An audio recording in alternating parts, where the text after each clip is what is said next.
नमस्कार दोस्तों, आप सभी का स्वागत है सॉल्यूशन एट क्लिक में। हम भारत का संविधान पढ़ रहे हैं। इसके तहत हमने पिछले कुछ वीडियो में फंडामेंटल राइट्स तक के काफ़ी अनुच्छेद हमने पढ़ लिए हैं।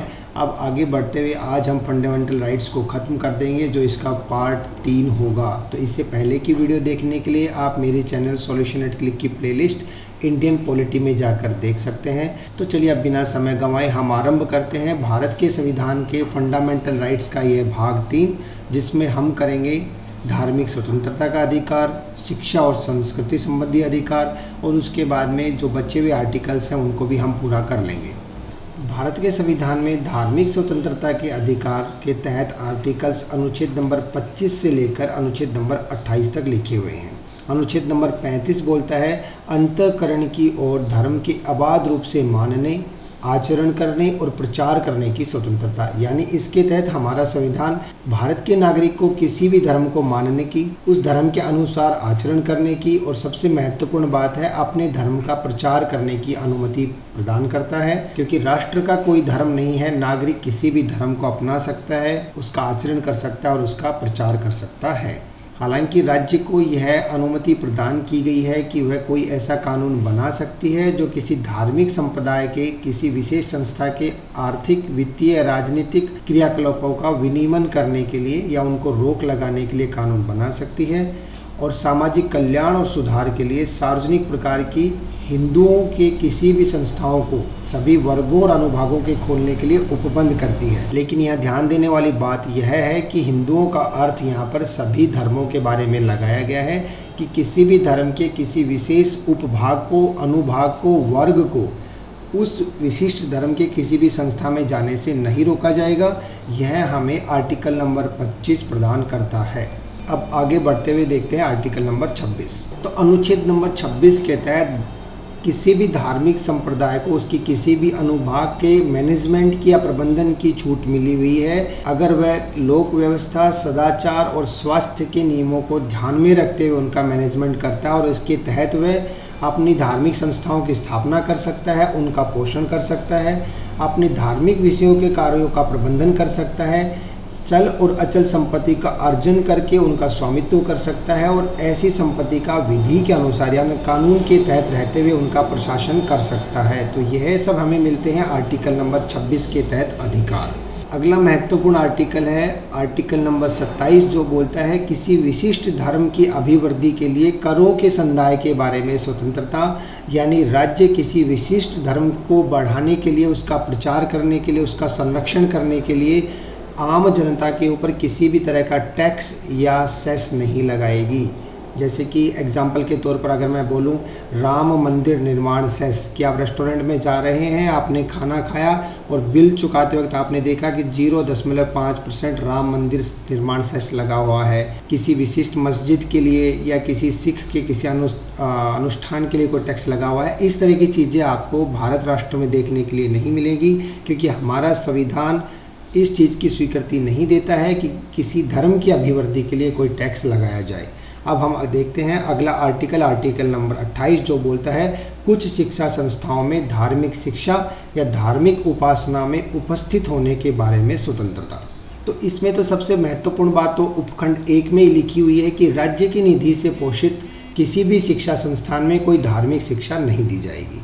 उसके बाद में हालांकि यह चीज़ उन संस्थाओं पर लागू नहीं होगी कि जिनका प्रशासन तो राज्य करता है, लेकिन वो किसी विशिष्ट धार्मिक शिक्षा को देने के लिए ही स्थापित किए गए हैं, वहाँ पर तो धार्मिक शिक्षा देनी ही पड़ेगी। लेकिन इसमें जो सबसे महत्वपूर्ण बात लिखी हुई है कि राज्य से मान्यता प्राप्त, राज्य निधि से पोषित किसी भी शिक्षा संस्थान में किसी व्यक्ति को या किसी अवयस्क को यानी किसी बच्चे को बाध्य नहीं किया जाएगा कि वह उस विशिष्ट धार्मिक संप्रदाय की धार्मिक उपासना में शामिल हो। उदाहरण के तौर पर आप समझ सकते हैं कि अगर कोई क्रिश्चियन स्कूल है और उसकी धार्मिक उपासना या प्रार्थना ईसाई धर्म के अनुरूप होती है, तो किसी अन्य धर्म के बच्चे को बाध्य नहीं किया जा सकता है कि वह उसकी प्रार्थना को अटेंड करेगा या उपस्थित रहेगा। यह वह कर सकता है अगर उसके माता पिता उसकी अनुमति देते हों। आई होप आपको आर्टिकल नंबर 28 भी अच्छे से समझ में आ गया होगा। अब हम देखते हैं मौलिक अधिकारों का अगला भाग, संस्कृति और शिक्षा संबंधी अधिकार। आर्टिकल नंबर 19 बोलता है अल्पसंख्यक वर्गों के हितों का संरक्षण।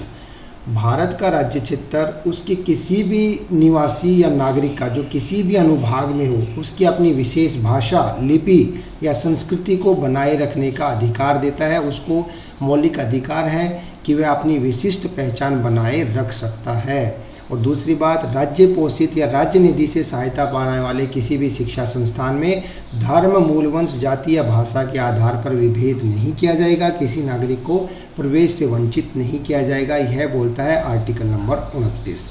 अब आगे बढ़ते हुए हम देखते हैं अनुच्छेद नंबर 30, शिक्षा संस्थाओं की स्थापना और प्रशासन करने का अल्पसंख्यक वर्गों का अधिकार। तो धर्म या भाषा के आधारित सभी अल्पसंख्यक वर्गों को अपनी रुचि की शिक्षा संस्थान को स्थापित करने का, उसको मैनेज करने का अधिकार होगा।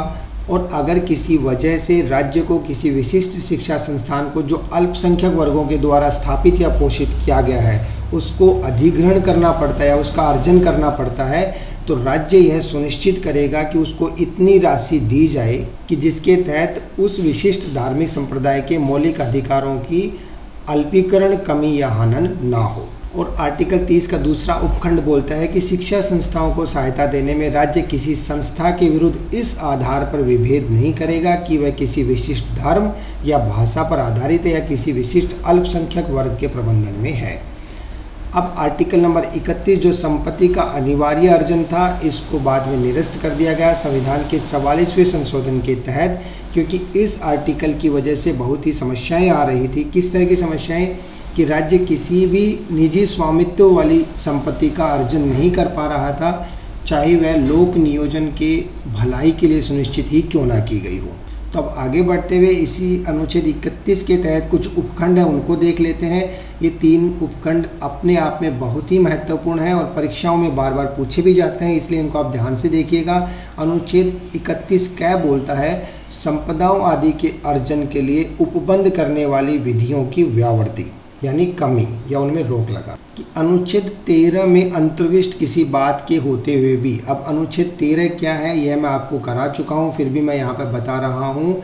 मूल अधिकारों से असंगत या उनका अल्पीकरण करने वाली विधियों की व्यावृत्ति या उनको निरस्त करना। कि राज्य किसी संपत्ति का अर्जन कर सकता है, किन मुद्दों पर? किसी संपदा या उसके किसी भाग का अर्जन करना है, उसके अधिकारों में परिवर्तन करना है, किसी संपत्ति का मैनेजमेंट सरकार अपने हाथ में लेना चाहती है ताकि वह लोक हित में हो जाए, उस संपत्ति का उचित प्रबंधन अगर राज्य यह सुनिश्चित करता है कि उसके पास रहने से होगा, राज्य किन्हीं 2 या 2 से अधिक निगमों को आपस में मिला सकता है ताकि उनका उचित प्रबंधन सुनिश्चित किया जा सके, किसी खनिज या खनिज तेल की खोज करने के लिए और उससे प्राप्त होने वाले प्रयोजन के लिए कि अगर राज्य कोई कानून बनाता है। अब यहाँ से आप इसे ध्यान से सुनिए कि अगर राज्य, जो मैंने अभी आपको विषय बताए, इन विषयों के आधार पर किसी संपत्ति का, किसी निजी स्वामित्व वाली संपत्ति का अर्जन करता है, तो वह कानून इस आधार पर शून्य नहीं समझा जाएगा कि वह संविधान के आर्टिकल 14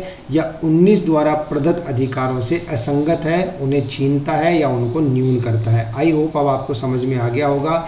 अनुच्छेद 14 क्या बोलता है? समता का अधिकार। और अनुच्छेद 19 क्या बोलता है? स्वतंत्रता का अधिकार, अभिव्यक्ति की आज़ादी, वाक स्वातंत्र का अधिकार। तो अगर कोई कानून जो मैंने अभी बताया इनके अनुरूप है तो फिर वह अनुच्छेद 14 या 19 के तहत असंगत नहीं माना जाएगा।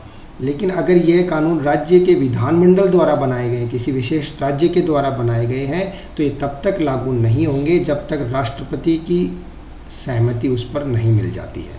तो आई होप अब आपको 31 के समझ में आ गया होगा। अब हम देखते हैं सबसे महत्वपूर्ण आज तक का उपखंड 31 है, जो बोलता है कुछ अधिनियमों और विनियमों का विधि मान्यकरण। ये संविधान के पहले संशोधन के साथ ही जोड़ दिया गया था, क्योंकि उस समय तत्कालीन सरकार को बहुत मुश्किलें आई थी संपत्ति के मौलिक अधिकार के होने की वजह से। और फिर तत्कालीन शासन को, तत्कालीन सरकार को भी ये समझ में आ गया था कि आगे हमें बहुत सारे ऐसे कानून बनाने पड़ेंगे जिनको लागू करने में फिर बाद में बहुत कठिनाई होगी, क्योंकि कोई न कोई व्यक्ति या संस्था अपने मौलिक अधिकारों का हवाला देकर उच्चतम न्यायालय में पहुंच जाएगा उन कानूनों के खिलाफ, और फिर उनको लागू करना मुश्किल हो जाएगा। तो फिर उन्होंने पहले संशोधन के साथ ही यह जोड़ दिया कि अनुच्छेद 31 क के अंतर्गत अगर कोई कानून बनाया जाता है और उस कानून को फिर संविधान की 9वीं अनुसूची में डाल दिया जाता है, तो फिर वह संविधान किसी भी आधार पर शून्य नहीं समझा जाएगा, चाहे उस संविधान द्वारा प्रदत्त मौलिक अधिकारों से असंगत हो या उन्हें छीनता हो या उनको न्यून करता हो। और सबसे सर्वोपरि बात तो यह हो गई कि जो कानून 9वीं अनुसूची में डल गया उनका किसी न्यायालय में भी जाकर आप उनके खिलाफ अपील नहीं कर सकते हैं। उनको निरसित या संशोधित करने की कोई क्षमता होगी वह संसद के पास ही रहेगी।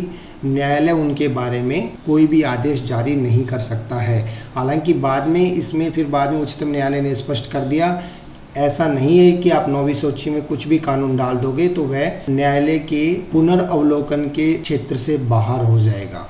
लेकिन 31 ख में जो लिखा हुआ है वो मैंने आपको बता दिया।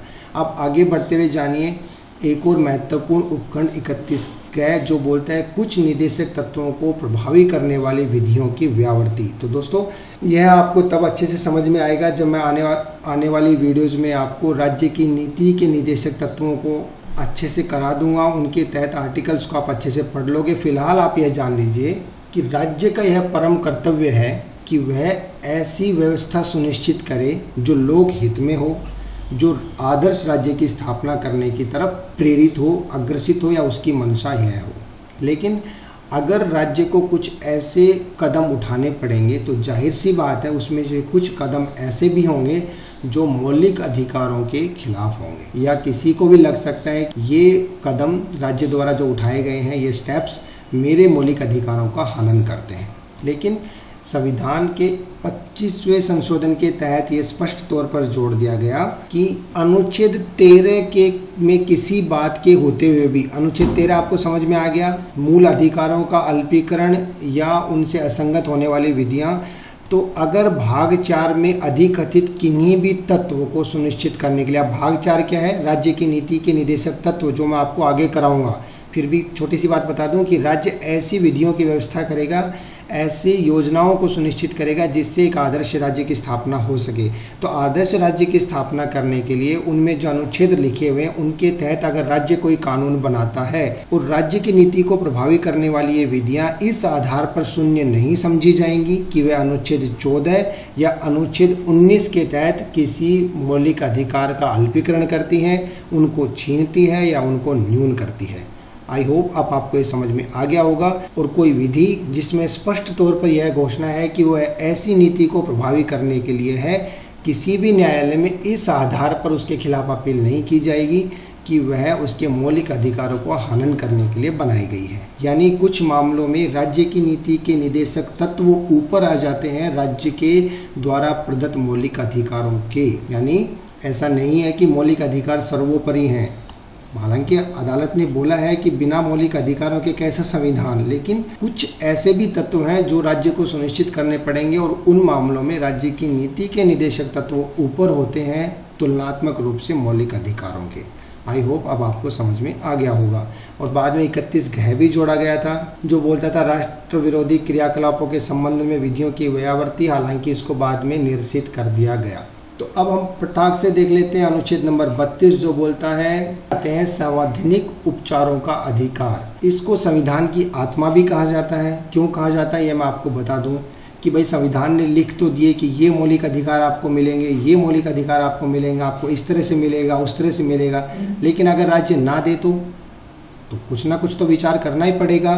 तो इसी वजह से हमारे संविधान निर्माताओं ने अनुच्छेद नंबर 32 भी यह जोड़ा कि इस भाग द्वारा प्रदत्त अधिकारों को प्रवर्तित करने के लिए उपचार। इस भाग मतलब भाग 3 जो हम पढ़ रहे हैं, मौलिक अधिकार। तो मौलिक अधिकारों के द्वारा राज्य के नागरिकों को जो अधिकार प्रवर्तित हुए हैं उनके लिए उपचार, कि अगर किसी वजह से किसी का मौलिक अधिकारों का हनन हो रहा है तो वो क्या करेगा। ऐसा तो नहीं है कि वो चिल्लाएगा तो राज्य फिर सुनिश्चित कर लेगा, कोई ना कोई तो तरीका निकालना ही पड़ेगा। तो तरीका यह है, कोई नागरिक, उसको किसी भी डिस्ट्रिक्ट कोर्ट में, हाई कोर्ट में जाने की ज़रूरत नहीं है। अगर उसको लग रहा है कि उसके मौलिक अधिकारों का हनन हो रहा है तो वह सीधा उच्चतम न्यायालय में जाकर अपील कर सकता है।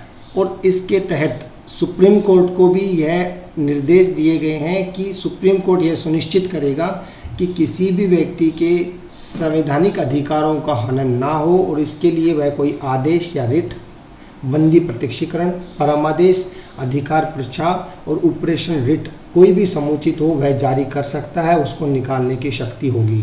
और बार बार परीक्षाओं में इनमें से प्रश्न पूछे जाते हैं कि बंदी प्रत्यक्षीकरण क्या है, परमादेश क्या होता है, अधिकार परीक्षा क्या होती है, ऑपरेशन रिट क्या होती है। तो मैं यहाँ इसको डिटेल में नहीं बताऊंगा, इसके ऊपर प्रश्न बनाकर मैं इसी वीडियो में जोड़ दूंगा, उनको आप देख लीजिएगा। और अब अनुच्छेद नंबर 33 बोलता है, इस भाग द्वारा प्रदत्त अधिकारों का बलों आदि को लागू होने में उपांतरण करने में संसद की शक्ति, कि संसद विधि द्वारा यह निर्धारित कर सकेगी कि भाग 3 द्वारा प्रदत्त अधिकारों में से अधिकारों का निराकरण किया जाएगा। क्यों? क्योंकि भारत के नागरिकों में से कुछ ऐसे भी नागरिक हैं जो सशस्त्र बलों में कार्य कर रहे होंगे। लोक व्यवस्था को बनाए रखने के लिए जो बलों के सदस्यों को राज्य द्वारा स्थापित किसी ब्यूरो या अन्य संगठन में कार्यरत अधिकारियों या व्यक्तियों को मौलिक अधिकारों का कुछ हद तक निर्बंधन या निराकरण किया जाएगा, जिससे उनके कर्तव्यों को वह उचित तौर पर पालन कर सके और उनमें अनुशासन बना रहे। आई होप आपको अनुच्छेद नंबर 33 समझ में आ गया होगा। अब आर्टिकल नंबर 34 बोलता है, जब किसी क्षेत्र में सेना विधि लगी हुई है तब इस भाग द्वारा प्रदत्त अधिकारों पर निर्बंधन। आर्टिकल नंबर 34 के तहत राज्य ऐसी विधि बना सकेगा कि भारत के किसी क्षेत्र में अगर मार्शल लॉ लगा हुआ है तो वहाँ पर प्रदत्त अधिकारों का किस तरह से निर्बंधन हो सकता है, मौलिक अधिकारों का किस हद तक हम उस समय उनको निरस्त कर सकते हैं, यह बोलता है आर्टिकल नंबर 34। अब हम भारत के संविधान के भाग 3 का आखिरी आर्टिकल देखते हैं, आर्टिकल नंबर 35। इस भाग के उपबंधों को प्रभावी करने के लिए विधान। अनुच्छेद 35 हमें बोलता है कि संसद को यह शक्ति होगी, राज्य के विधानमंडल को शक्ति नहीं होगी, कि मौलिक अधिकारों के तहत जो अनुच्छेद लिखे गए हैं, अनुच्छेद 16 का खंड 3, 32 का खंड 3, अनुच्छेद 33 और 34 के तहत संसद ही विधि द्वारा उनका उपबंध कर सकेगी।